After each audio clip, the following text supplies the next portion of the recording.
안녕하세요. 5분 심리학 한선생입니다. 자, 이번 영상에서는 성격이란 무엇인가에 대해서 말씀드려 보도록 하겠습니다. 자, 성격은 심리학에서 굉장히 중요한 주제 중에 하나인데요. 자, 성격이 이제 심리학에서 중요한 주제인 이유는 이 성격이라는 것으로 어떤 사람의 행동을 예측할 수 있기 때문입니다. 자, 심리학은 대표적인 사회과학 중에 하나죠. 사회과학의 목표는 어, 행동의 예측입니다. 인간 행동을 어떤 경우에서 이 사람이 어떻게 행동할 수 있을지를 예측하는 데 있죠.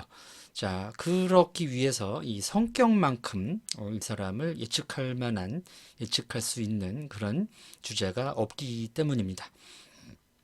자, 성격의 형성은 어, 특히 이제 정신역동 이론에서 많이 다루게 되는데 정신역동 이론은 이제 주류 심리학에서 실험과 과학을 강조하는 주류 심리학에서 별로 또 잘 안 쳐주는 분야이기도 하죠.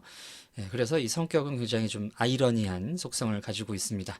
자, 성격의 형성이나 성격으로 인한 어떤 변화 같은 것은 굉장히 또 예측하고 검증하기 어렵지만 또 이것이 또 이 사람의 행동을 예측해 준다는 측면에서 과학으로서의 심리학에서 중요한 주제로 다뤄진다는 것이죠.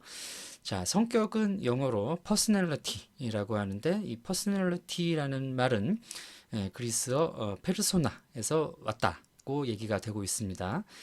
페르소나는 이 그리스 연극에서 배우들이 썼던 가면을 의미하는데 마치 가면을 쓰고 연기를 하듯이 이 성격이라는 것은 다른 사람들을 만나고 이 사회적인 행동을 할 때 이 사람이 이제 쓰고 행동하는 이런 이제 고유한 이 사람의 것이라는 의미에서 이제 페르소나라는 의미를 가지고 있다고 보실 수가 있겠습니다. 자, 성격의 속성은 크게 이제 세 가지가 있는데 첫 번째 속성은 이 성격이라는 것이 개인의 내부에서 형성된다는 점입니다. 자, 사람들이 어떤 기질을 갖고 태어나고 또 이 어떤 자기의 뭐 부모, 고유한 이런 환경들이 있죠. 거기서 상호작용을 통해서 이 사람만이 갖는 고유한 그런 행동 유형이 만들어지게 됩니다. 자, 여기서 그 성격의 중요한 두 가지 속성, 개인 내부에서 형성이 된다. 자, 두 번째는 이 사람의 고유한 행동 특성이다. 라는 점이 이제 나온다는 것이죠. 세 번째 속성은 이 성격이라는 것이 일관적으로 나타난다라는 점입니다. 자, 매번 이 사람의 행동이 뭐 이땐 이렇고 저땐 저렇고 이렇게 달라지는 것이 아니라 물론 이 상황과 맥락에 따라서 사람들이 새로운 다른 행동 패턴을 보여야 되는 때도 있습니다만은 이 사람의 뭐 감정 표현 방식이라든지 선호하는 습관이라든지 행동의 방식 같은 것들은 상황과 사람에 따라서 일관적으로 나타난다는 점이죠. 그래서 이제 그런 부분이 이제 성격이 갖는 세 가지 중요한 속성이 되겠습니다. 자, 그러나 지금 방금 말씀드린 것처럼 사람은 뭐 필요에 의해서 내가 내성적인, 내향적인 성격이지만 뭐 나의 직업을 위해서는 조금 외향적인 행동을 해야 될 때도 있죠. 그렇기 때문에 이 성격 기술이라는 것은 당신은 이렇기도 하지만 저렇기도 합니다. 이런 식으로 이제 기술이 된 경우가 많아요.